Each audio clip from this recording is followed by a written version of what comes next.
बहुत स्वागत है आपका वीके न्यूज में। मैं हूं आपके साथ नदीम अहमद। कतर इस समय पूरी दुनिया में चर्चा में है। कतर में इन दिनों पूरी दुनिया की नजर भी है। कतर में फुटबॉल वर्ल्ड कप के इतिहास का सबसे महंगा टूर्नामेंट का आयोजन कर रहा है। कतर की मेजबानी में विश्व कप खेला जा रहा है, लेकिन कई मामलों को लेकर कतर विवादों में घिर रहा है। फीफा की शुरुआत के बाद कुछ रिपोर्ट्स में यह भी कहा गया था कि इस्लाम का प्रचार प्रसार करने के लिए कतर ने विवादित धार्मिक नेता और भगोड़े जाकिर नाइक को बुलाया था। कतर के इस कदम की दुनिया भर में जमकर आलोचना हुई।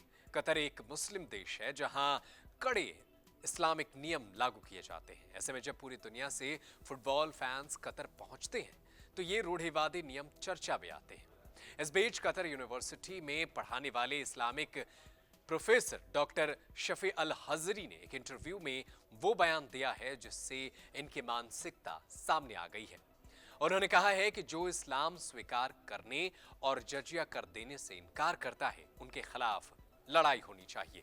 कतर के इस मौलवी पर दिए गए इस बयान से अब पूरी दुनिया में जजिया कर चर्चा में आ गई है कि आखिर ये जजिया कर क्या है। हम आपको बताएंगे कि आखिर ये जजिया कर क्या है, इसको विस्तार से बताएंगे, लेकिन उससे पहले आपको बताते हैं कि कतर में इस्लामिक शिक्षा के प्रोफेसर डॉक्टर शफी अल हजरी ने क्या कुछ कहा है। एक इंटरव्यू में उन्होंने कहा है कि जो इस्लाम स्वीकार करने और जजिया कर देने से इनकार करता है उनके खिलाफ लड़ाई होनी चाहिए। प्रोफेसर ने कहा, लड़ाई दबाह की तीसरी स्टेज है। पहले हम लोगों को अल्लाह के पास बुलाते हैं। अगर वे स्वीकार करते हैं तो उन्हें उन्हीं कर्तव्यों और अधिकारों का पालन करना पड़ता है तो जिनका हम करते हैं। अगर वे इस्लाम स्वीकार करने से इनकार करते हैं तो उन्हें जजिया कर देना पड़ेगा। जजिया कर भुगतान उन्हें दूसरों से सुरक्षा के लिए देना पड़ता है। अगर वे ये कर चुकाने से भी मना करते हैं तो तीसरे स्टेज में उनसे लड़ाई होती है। अल हजरी की बातों को आसान भाषा में हम आपको बताते हैं। इस्लाम में दवाह का मतलब होता है इस्लाम धर्म में लोगों को परिवर्तन कराना यानी धर्मांतरण कराना।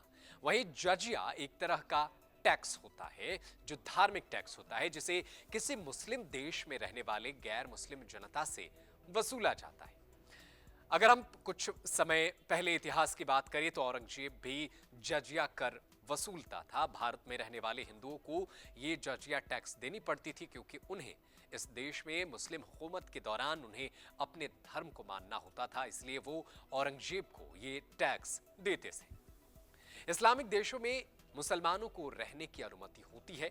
अगर वहां कोई गैर मुस्लिम है यानी वो हिंदू है, क्रिश्चियन है, बौद्ध है और वो रहना चाहता है तो उसे जजिया कर देना पड़ता है। और इसी जजिया कर को कतर में एक बार फिर से चर्चा में लाया गया है और यहाँ के मौलवी इस तरीके की बातें करने शुरू कर चुके हैं।